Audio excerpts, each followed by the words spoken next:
Happy Friday, Freedom Family.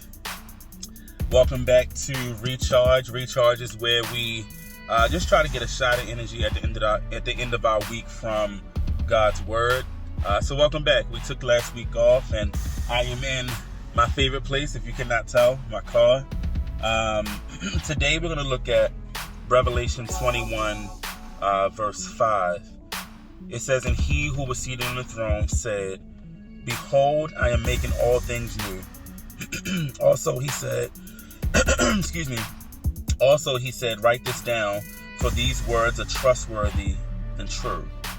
He who was seated on the throne said, "Behold, I am making all things new."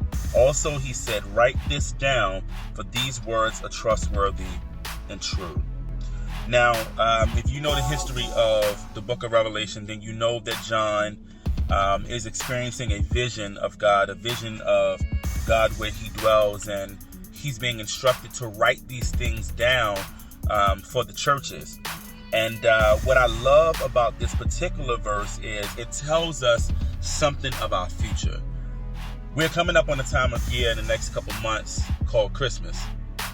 The thing that makes Christmas so special it's not just the love, because we be like the love and we get to be family and all that kind of stuff. But come on, man, like we all like a good gift.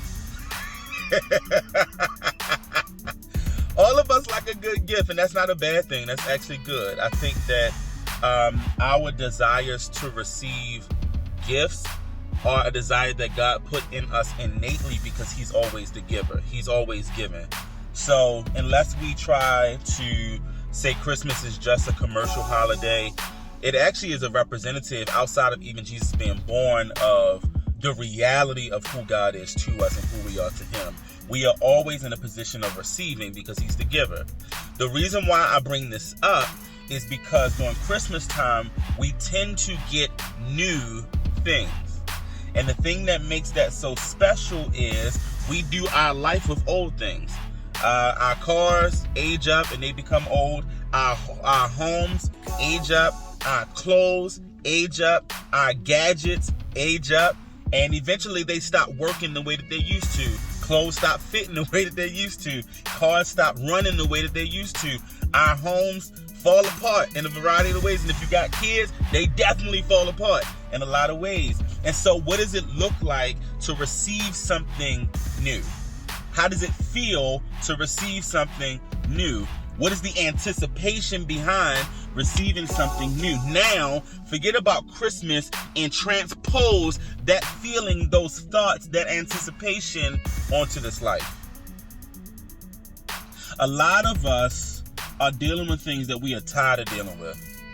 A lot of us are dealing with relationships and even just like sin in our own lives that we're tired of. And God is making a promise. He says, "Behold, I am making all things," not some things, "all things new."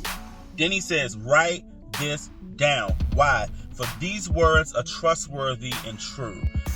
I just want to bring before you, and I just want to ask you if you know that you're going to be made new. I want to ask you if you know that all the things that you are dealing with right now, if you know that one day they're going to pass away. All the issues that you have within yourself, all the things that you see outside of yourself, some of the disconnect that you can feel from God day in and day out, all that stuff's going to be done away with. We're going to be with him, and we're going to be with each other, perfectly united, with no sin, no chaos, no disease, no war, no hatred, no injustice. We'll be with him. He's going to make all things new. So I want to say what he said to John: write it down. Write it down.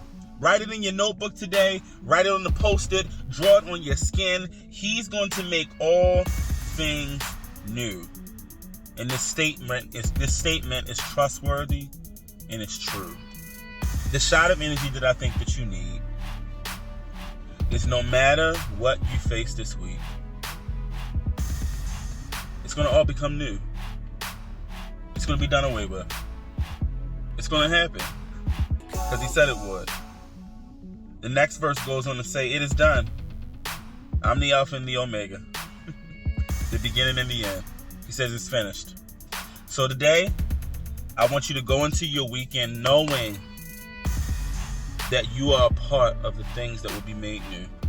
When this life is said and done, there's a promise waiting for you on the other side. And you can take hold of it now. Freedom, I love y'all. I will see y'all soon. Go, go, go.